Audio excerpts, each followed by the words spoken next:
Assalamualaikum warahmatullahi wabarakatuh. Halo semua, aku adalah Afrilia dari kelompok 10 dengan NIM 203030801140.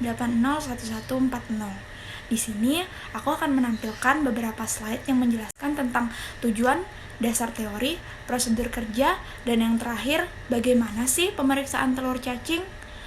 Berikut aku akan tampilkan slide-nya ya. Kita masuk ke praktikum modul gangguan sistem respirasi. Tujuan dari praktikum ini sendiri adalah untuk mengidentifikasi telur cacing dan larva Paragonimus westermani. Nah, pengertian dari larva Paragonimus adalah Paragonimus westermani adalah salah satu trematoda paru-paru yang bersifat hermaprodit yang dapat menimbulkan penyakit paragonimiasis. Trematoda ini mempunyai nama lain Delungflux Dystoma westermani dan Paragonimus ringeri. Hospes definitif seperti manusia, anjing, kucing. Kemudian contoh dari hospes intermediate 1 adalah keong air tawar. Selanjutnya, contoh dari hospes intermediate 2 adalah kepiting dan udang air tawar. Next slide. Dasar teori dari praktikum ini yang pertama adalah menurut Chai dan Jung 2018, cacing Paragonimus menyebabkan penyakit paragonimiasis. Terdapat 9 spesies genus Paragionomus, yaitu Westermani, Africanus, Heterotrimus, Calicothi, Mexicanus, Siamnesis, dan Scrabidi. Kemudian menurut Yoshida, penyebaran secara geografis cacing westermani ditemukan di India, Pakistan, Nepal, Thailand, Filipina, Indonesia, Papua, dan Myanmar. Next slide. Bisa teman-teman lihat ini adalah siklus hidup Paragonimus westermani.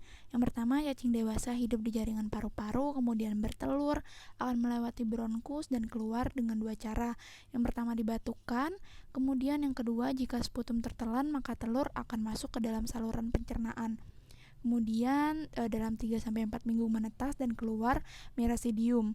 Setelah itu berkembang menjadi sporokista redia 1, redia 2, kemudian cercaria. Kemudian melewati beberapa siklus seperti yang bisa teman-teman baca sendiri dan akhirnya menjadi dewasa dalam paru-paru. Next slide. Untuk alat dan bahan bisa teman-teman lihat sendiri. Next slide.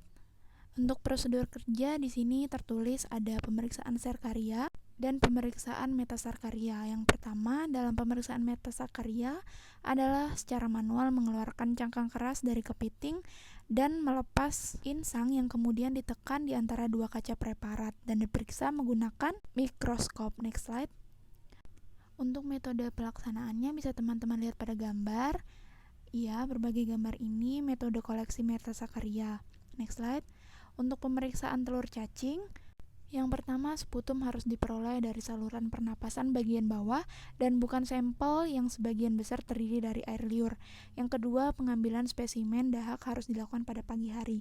Dan yang terakhir, sampel dahak dapat diperiksa dengan beberapa cara seperti dahak disentrifugasi dan kemudian sedimen diperiksa langsung menggunakan mikroskop. Next slide.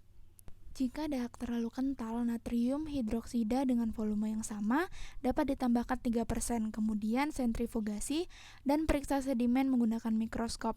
Spesimen dapat diawetkan dalam 10% formalin dan prosedur konsentrasi formalin etil asetat dapat diselesaikan dan sedimen diperiksa menggunakan sediaan langsung atau pewarnaan.